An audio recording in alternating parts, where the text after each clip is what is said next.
esses vexames assim o Vasco já vem fazendo já há muito tempo. E o Vasco hoje dá um vexame diante da sua torcida no Maracanã. Eu falei e vou repetir. 120 milhões e 200 mil reais em contratações. Fala, torcedor. Quero deixar os créditos aqui ao canal Jovem Pan Esportes. E se você curte esse tipo de conteúdo, já se inscreve no canal, ative o sininho de notificação para não perder mais conteúdos como esse. O Vasco passa um papelão como esse. Estão faltando aí poucos minutos, né? 3 minutos. O Nova Iguaçu vencendo a partida. Vai acabar, o Nova Iguaçu vai se classificar para a final. Com empate, o Nova Iguaçu já se classificaria.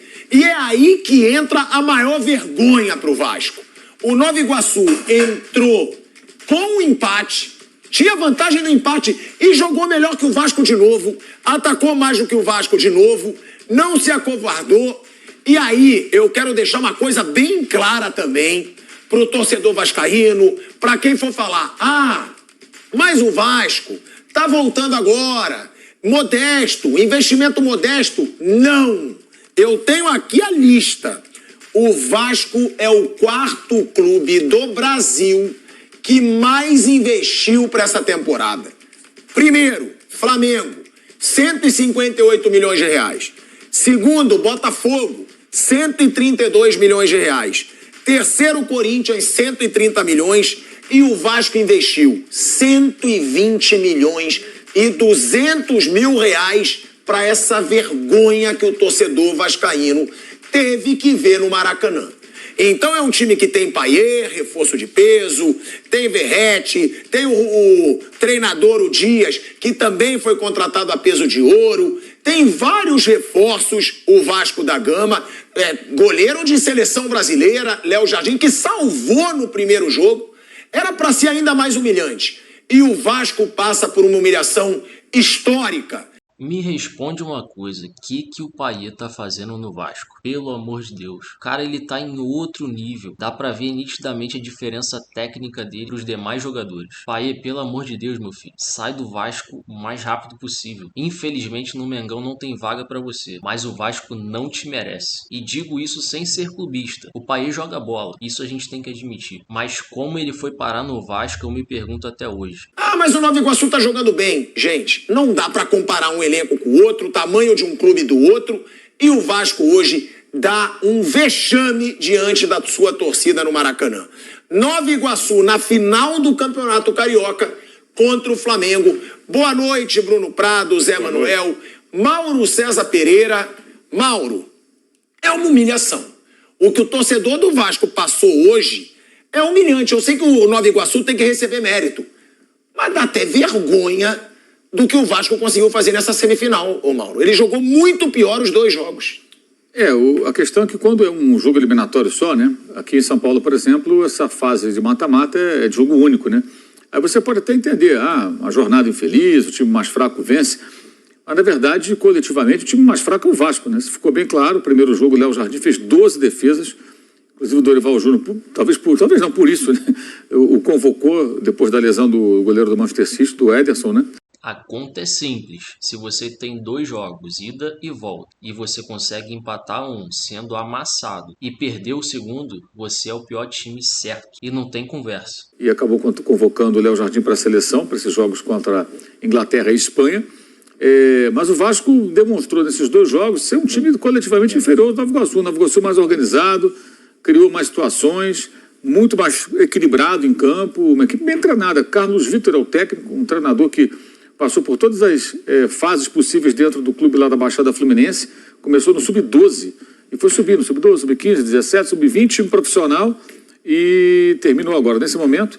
E o Vasco está eliminado do Campeonato Carioca de uma forma patética, né? Patética porque foi derrotado hoje, era para ter perdido o outro jogo, incríveis gols que perdeu o Nova Iguaçu, e hoje antes do gol do Bill, o gol da vitória do time de Nova Iguaçu, houve uma chance claríssima ali, que o Xandinho não cruzou, não chutou, a bola passou pela pequena área, o Carlinhos livre para fazer o gol, ainda vem chegando, mas que o Iago, um outro jogador, entrando na área, ou seja, teve chance clara, não aproveitou, e quando aproveitou fez 1-0, ganhou o jogo.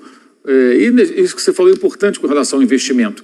O Vasco hoje tem muito dinheiro colocado nesse time, né? O Botafogo foi um vexame, porque não conseguiu nem se classificar. Também é SAF, com dinheiro, com contratações, o Vasco também. Podemos até discutir o nível das contratações que o Vasco faz. Algumas parecem contratações dos tempos pré-SAF, quando a grana era muito curta, ou não havia dinheiro. Bom exemplo, o Rossi, que estava no banco hoje. O Rossi, gente, outra fase do vai e volta, o Rossi tomou cartão amarelo sem entrar em campo. Realmente tem muito que se questionar. A 777, que foi esse grupo, né, que comprou vários clubes, inclusive alguns que foram rebaixados sob sua gestão, né? Hertha Berlim, Genoa, foram rebaixados, por exemplo, né? Faz um trabalho muito questionável à frente do Vasco da Gama. E hoje, certamente, o couro vai comer. A torcida deve estar lá cuspindo a abelha africana, porque ela apoiou, compareceu os 2 jogos. Houve também uma outra questão que desviou a atenção, que é a discussão do Maracanã. Discute-se o Maracanã, quem pode jogar, não pode jogar, aí fica em segundo plano algo mais importante para o Vasco da Gama, que é o desempenho do seu time de futebol. Não adianta, joga no Maracanã, deu a renda aqui e tal, beleza, tudo bem, e faz um papelão desse, eliminado pelo Volta Redonda, pelo Nova Iguaçu, perdendo o jogo de hoje, e repito, era para ter perdido os 2, porque no outro jogo não perdeu, sabe-se lá como. Pra quem pediu a grama cortadinha aí pra jogar, cortamos. 12 defesas. Cara, você não pode jogar com o Nova Iguaçu e o goleiro faz 12 defesas, algumas absurdas. Assim, 3 bolas na trave. 3 bolas na trave, 26 finalizações no outro jogo. Hoje o Nova Iguaçu não agrediu tanto e jogou com muito mais cabeça, sabendo, olha, eu tenho um empate, né? Então eu vou administrar aqui. O Vasco criou muito pouco e foi lá e beliscou o golzinho dele. Então, assim, jogou com a cabeça, um time tecnicamente inferior, mas muito mais bem treinado.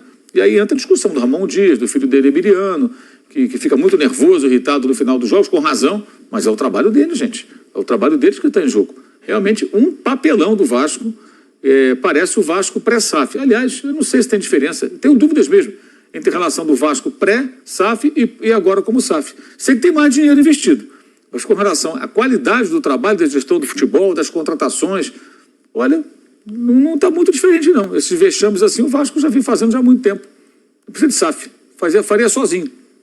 É bizarro, né? Porque o torcedor do Vasco, ele acaba tendo aí, ele tinha uma esperança. Pô, o Vasco virou SAF, o Vasco agora vai melhorar. E é uma das grandes humilhações aí da história recente do Vasco, gente. Dois jogos de semifinal contra o Nova Iguaçu. Quando caíram as semifinais, todo mundo disse, Vasco já está na final. Agora é Flamengo e Fluminense. A grande maioria pensou isso. Flamengo e Fluminense precisam decidir. O Vasco vai pegar o time pequeno, que é o Nova Iguaçu. E aí eu faço questão, vou passar para o Bruno, para o Zé Manuel, mas para deixar claro aqui para todo mundo, sem aquela lorotinha, não, mas o Vasco não tem tanto investimento. Eu falei e vou repetir, 120 milhões e 200 mil reais em contratações. Vou até citar aqui algumas do Vasco da Gama. Adson, que tinha se destacado no Corinthians, jogador contratado pelo Vasco. David, que estava no São Paulo, está emprestado para o Vasco, David DVD. João Vitor, zagueiro, contratado junto ao Benfica, tá? Até dezembro de 2028. Aí você tem Praxedes, você tem Rojas, você tem Galdames, você tem o Juan Sforza. O Vasco investiu. Então, o torcedor tem todo o direito de estar revoltado, tem todo o direito de estar transtornado, porque a gente acompanhou. Tinha muito vascaíno ontem, não, mas o Flamengo que aguarde o Vasco. Passou pelo Fluminense, mas aguarde o Vasco. E agora o torcedor vascaíno, Bruno Prado, tá virando chacota nas redes sociais, porque é eliminado da semifinal para um time pequeno, quando o torcedor estava começando a acreditar que as coisas iam melhorar. E aí o Mauro já levanta a dúvida que eu te pergunto também. E aí, a SAF vai melhorar alguma coisa no Vasco ou vai continuar a bagunça que era antes? Bom, boa noite a todos. Realmente, no eliminação para o Nova Iguaçu jogando menos nos 2 jogos. Não é aquela coisa do acaso, do mata-mata. O Vasco jogou menos que seu adversário. A SAF do Vasco, assim como a do Botafogo e do Cruzeiro, foi uma questão mais de sobrevivência. Eram 3 times que estavam totalmente destruídos, então foi uma questão mais de sobrevivência, mas até agora, em relação à gestão de futebol, o Vasco no ano passado brigou para não cair, começou muito mal o campeonato, reagiu, você pode até, por um primeiro ano, foi um começo ruim, o time conseguiu reagir, mas no Campeonato Carioca não mostrou nenhuma grande evolução. Agora vai ter um novo Campeonato Brasileiro. Por muito pouco não caiu na Copa do Brasil para o Água Santa, né? Conseguiu um gol nos acréscimos ali com o Piton e ganhou nos pênaltis. Estava perdendo em casa, jogo único em São Januário para o Água Santa. E uma coisa que acho que dá para discutir muito, né? Como você falou, tem investimento, o Vasco contratou. Os valores que são pagos aqui, tanto para compra de direitos quanto para salários de jogadores assim que são normais. A gente fala muito isso em relação ao Corinthians, aqui durante os nossos programas, que o Corinthians tinha uma folha salarial muito alta ano passado, esse ano já tem a mesma folha, e você olha o time, é um time ok, um time normal, que pode ter um momento um pouco melhor, um pouco pior, mas eu acho que aqui os valores investidos para comprar e de folha salarial, eles são muito altos e a diferença da maioria dos times grandes para times médios e pequenos, ela não é tão grande quanto a folha salarial mostra. Então isso é uma coisa a ser bem pensada. O que você paga hoje, que é muito maior do que há alguns anos, hoje os times pagam muito mais. Vale a pena? Porque assim, é um time normal, um time que até pode melhorar um pouquinho, mas não é nada assim absurdo. É um time normal, que se tiver um pouquinho melhor coletivamente vai dar um trabalho, mas não é nada que justifique um investimento tão alto. Agora, eu vou passar para o Zé e também falar exatamente isso aqui que o Bruno está falando. Porque contrata mal. Contrata mal. O Corinthians contratou mal já 2 temporadas seguidas. Agora o Vasco contrata mal. Olha quanto que o Vasco gastou. 120 milhões e 200 mil reais. Para não ter um grande nome. Não tem um grande nome que você fala, caramba, tem o Payet. É o Payet. Vai. Mas que também já estava lá quase que encerrando a carreira. Na França, o Olympique de Marselha não quis renovar, ele ficou deprimido, até revelou aí que o Vasco salvou ele da depressão. Mas o que a gente tem a falar aqui, para eu passar para o Zé, parabéns para os jogadores do Vasco da Gama por terem sido frouxos e covardes diante de mais de 60 mil torcedores no Maracanã. Foram frouxos. Covardia, porque time grande não pode jogar assim 2 jogos de semifinal. Né, Zé? Sem dúvida alguma. Um abraço, Pilhado, meus amigos. O torcedor do Vasco, esses 60 mil torcedores, esse grande público do Maracanã, esse torcedor vai para casa triste, ele vai para casa, eu acho que boa parte com muita revolta, e o Vasco escapou de fechar assim uma semana que a tragédia poderia ser maior, né? Eliminado pelo Água Santa em casa na Copa do Brasil. Se o Água Santa não tivesse tomado gol nos acréscimos lá ou batido tão mal os pênaltis, né? A situação do Vasco poderia ser pior. E quando você é eliminado por um time que gasta tão menos do que você, né? Com uma tradição tão menor como é o Nova Iguaçu, que não se compara com o Vasco da Gama, evidentemente, né? Aí termina o jogo e você fala, a gente chutou 300 bolas no gol, o goleiro adversário fez milagre, 5 bolas na trave, uma série de coisas, ela não quis entrar, e aí não deu sorte o time, mas não. O Nova Iguaçu jogou bem. Nos últimos minutos de jogo, não tinha aquela pressão avassaladora do Vasco, indo para cima, amassando o adversário. Não, o Nova Iguaçu tocando bola e chegando lá na frente ainda, nos minutos finais de partida. Muito mais organizado, com mais pegada, com mais vontade, com mais cara de time mesmo. E passou com justiça, porque foi melhor contra o Vasco nos 2 jogos. Aí você precisa avaliar. O parceiro do Vasco, a SAF do Vasco, a 777 lá, tem um projeto e está apenas iniciando. E entende que o campeonato estadual, é para a gente fazer uma peneira nesses jogadores mais jovens que contratamos, nós estamos planejando. Lá no Cruzeiro, o Ronaldo fala, né? Ou a diretoria do Cruzeiro, não só ele, os outros membros da diretoria também, os executivos, etc., falam, olha, vamos fazer grandes contratações talvez daqui a 5 anos, 4, 5 anos. Não adianta esperar nada para agora, estamos colocando a casa em ordem. Eu não sei se eles falam isso também no Vasco da Gama, porque você cria uma expectativa da torcida, agora é SAF, vamos contratar um monte de jogador bom e colocar no time e vamos disputar, evidentemente, ou efetivamente os campeonatos para vencer. Vamos jogar para ganhar mesmo. E não é isso que você está vendo. Então tem que explicar o porquê. O Alexandre Matos outro dia comentou, olha, eu apresentei 3 nomes para uma determinada posição, para a parceira do Vasco da Gama, para a SAF do Vasco da Gama. Eles não quiseram. Esses jogadores, que segundo ele, seriam para chegar e jogar, que seriam nomes mais importantes, não, tem que contratar jogador jovem, né, para botar em campo, para jogar, para render dinheiro no futuro. Então, de repente, o torcedor pensa numa coisa, em montagem de um grande time, mas essa nova diretoria, ou pelo menos a SAF do Vasco da Gama, pensa em outro. Ó, vamos investir em jogador jovem, não vamos gastar com um jogador que já vem gastando muito e que não vai render lá na frente, que já tem uma certa idade. Então, precisa explicar claramente para o torcedor. Ó, é isso mesmo, vamos demorar aí, não sei, 5 anos, para que vocês tenham efetivamente um time para rivalizar com o Flamengo, por exemplo, no Rio de Janeiro. É isso que a gente está vendo, é um Vasco muito a longo prazo, porque neste momento é o mesmo Vasco dos anos anteriores, assim, pelo menos dentro de campo. Agora, Mauro César Pereira, eu estava falando aqui em frouxidão, covardia dos jogadores do Vasco num jogo contra um time pequeno. É um time pequeno, com todo respeito ao Nova Iguaçu, é um time pequeno, o Nova Iguaçu. E aí essa covardia, ela só fica ainda mais visível. Não dá pra gente ter uma eliminação de um gigante como o Vasco numa semifinal pro Nova Iguaçu e ninguém vai falar com a imprensa.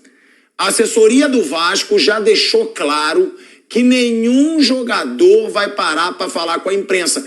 Aí nisso você vê por que o Vasco está com essa draga.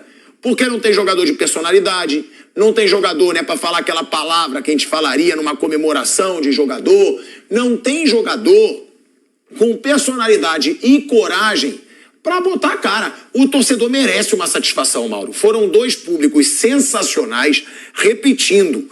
Hoje o Maracanã tinha mais de 60 mil pessoas.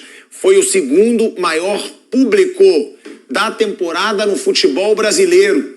E nenhum jogador vai explicar para o torcedor vascaíno o que aconteceu nesses 2 jogos contra o Nova Iguaçu. 60.429 presentes, 56.494 pagantes foi o público hoje lá no Maracanã. Tinha uns 500 torcedores do Nova Iguaçu, então dá para dizer que eram 60 mil torcendo pelo Vasco, né? Eu acho que assim, a grande questão, a gente sabe que a 777 ela tem interesse em assumir a gestão do Maracanã. Muita gente diz que eles querem fazer de lá aquilo lá um palco de espetáculo, de shows, etc. Sei lá.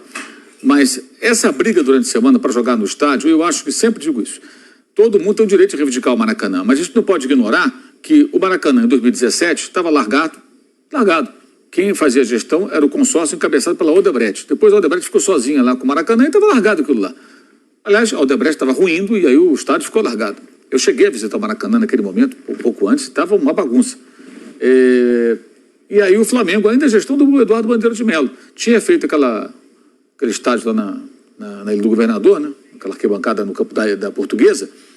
Aí caíram as torres de iluminação, aliás, aquilo foi uma pataquada danada, que a ideia era boa, era jogar no estádio, a ideia era copiar o Calil, lá em Belo Horizonte. Jogo no estádio menor, dreno as receitas do Maracanã, porque eu não vou dar renda, né? Não vou estar lá dando renda, e quando chegar no jogo grande eu pressiono para jogar, mas aí eu negocio uma taxa mais compatível com a realidade, que as taxas eram altíssimas e ainda são. Só que aí deu tudo errado, os ingressos eram caros, a torcida não ia, aquele estádio não enchia, aí caíram as torres de iluminação, uma bagunça.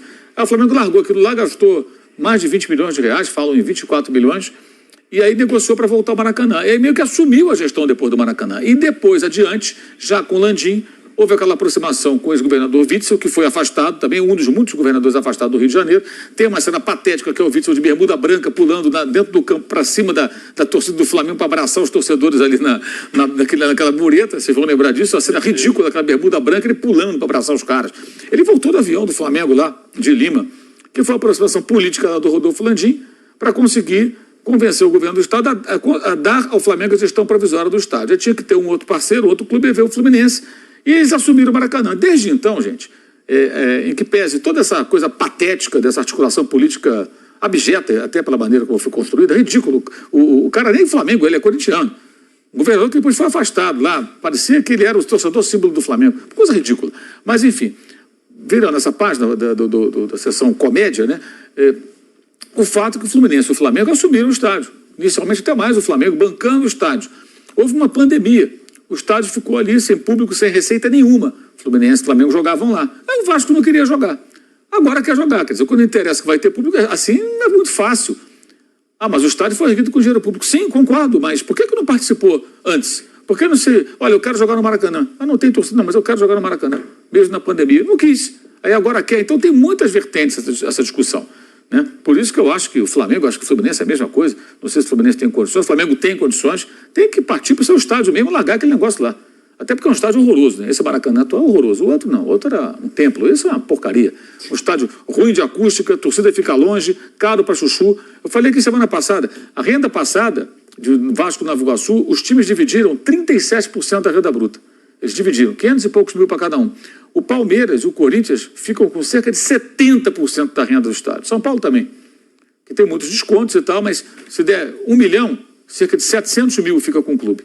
Os dois, pegando o mesmo número, 1 milhão de renda, lógico que foi mais, mas que fosse 1 milhão, cerca de 370 mil dividido pelos dois clubes. É ridículo, eles ficaram com 500 e pouco cada um. Então é caro, o estádio é ruim, não foi feito para o torcedor brasileiro, foi feito para um evento da FIFA, que é a Copa do Mundo, enfim.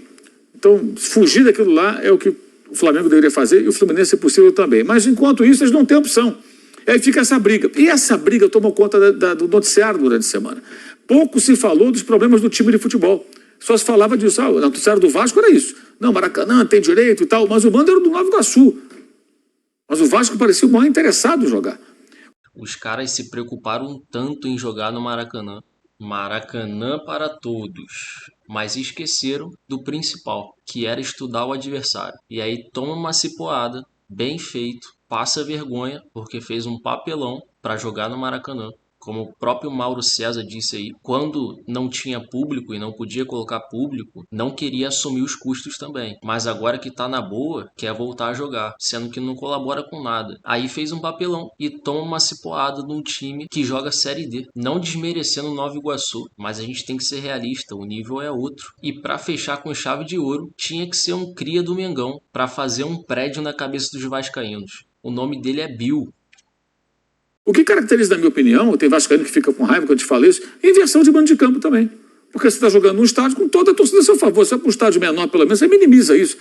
Então o Nova Iguaçu jogou 2 vezes com 60 mil pessoas contra ele. Como visitante e como local. E vai ser de novo inversão de mando agora com o Flamengo. E jogou melhor os 2 jogos, né? Vai ser inversão de novo. O Flamengo vai encher o estádio, vai botar 60 mil pessoas e o Nova Iguaçu vai jogar com o quê? Com 500 caras torcendo. Então se ele levasse, pelo menos, para um estádio que fosse dele, menor e tudo, ele diminui um pouco essa pressão de tanta gente torcendo contra ele, mas ele quer ganhar o dinheirinho dele também. Mas é uma inversão de mando. Do ponto de vista esportivo, para mim isso é muito claro. No caso do Flamengo, mais ainda, porque o Flamengo sempre joga no Maracanã e vai ser inversão de mando. Mas, enfim, isso já estamos acostumados a esse tipo de coisa, né? O fato, aqui também em São Paulo acontece isso. Isso aí já não é de hoje. O próprio Vampeta conta a história aqui do primeira rodada do Campeonato Paulista, Palmeiras Audax, mando do Audax, jogo no campo do Palmeiras. Né? Enfim, mas essa discussão tomou o noticiário do Vasco ao longo de toda a semana, praticamente, e não se falou sobre o desempenho do time de futebol, que é sofrível, muito ruim.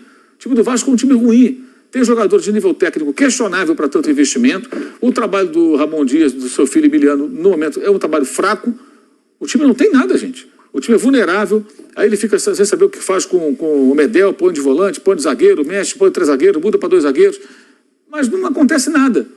Vai na base da intuição ali, hoje esperar uma bola do Payet, um oportunismo do Verratti, mas nem nada disso aconteceu. Nada disso aconteceu. E o Nova Iguaçu é o contrário, um time bem organizado, com aproximação, troca passe, sai jogando lá de trás de forma bem estruturada. Você vê que tem ali um time modesto, mas bem treinado. O Vasco não é um time bem treinado. Vasco e Botafogo nesse campeonato estadual foi uma coisa ridícula. O Botafogo nem se classificou. Mas como entrou na Libertadores, passou pelo Bragantino, que aliás deveria mudar para ter uma terceira camisa amarela, com o time amarelão, né? Impressionante. Campeonato Paulista amarela. Libertadores, ano passado brigava pelo título, no final nem pegou a vaga na Libertadores. E agora, em casa, com um homem a mais, não conseguiu superar o Botafogo, com um homem a mais. Desde os 4 minutos do segundo tempo. Pode reparar, o Bragantino é um exemplo inequívoco para mim de que o dinheiro não compra tudo, né? Você pode ter organização, você tem ali estrutura e tal, mas não tem alma, não tem camisa, é um time pequeno. O pessoal que vai ver o jogo lá torce pro Bragantino, aquele povo torce pro Corinthians, pro São Paulo, pro Santos, pro Palmeiras. E mora em Bragança. Pro Inter, pro Flamengo, pro Cruzeiro, sei lá. O cara mora lá e vai ver o time, não sofre pelo time, não tem paixão. Você percebe nos jogos do Bragantino que aquela torcida, tirando alguns, uma exceção, outra, ela não tem paixão ali. O cara vai ver o jogo. Então fica essa coisa, enfim, de uma forma ou de outra, o que a gente viu hoje foi isso. O Vasco é um time ruim, o Botafogo foi muito mal também, foi vergonhosa a campanha, né? Só que o Vasco fez questão de fazer um papelão para mais gente.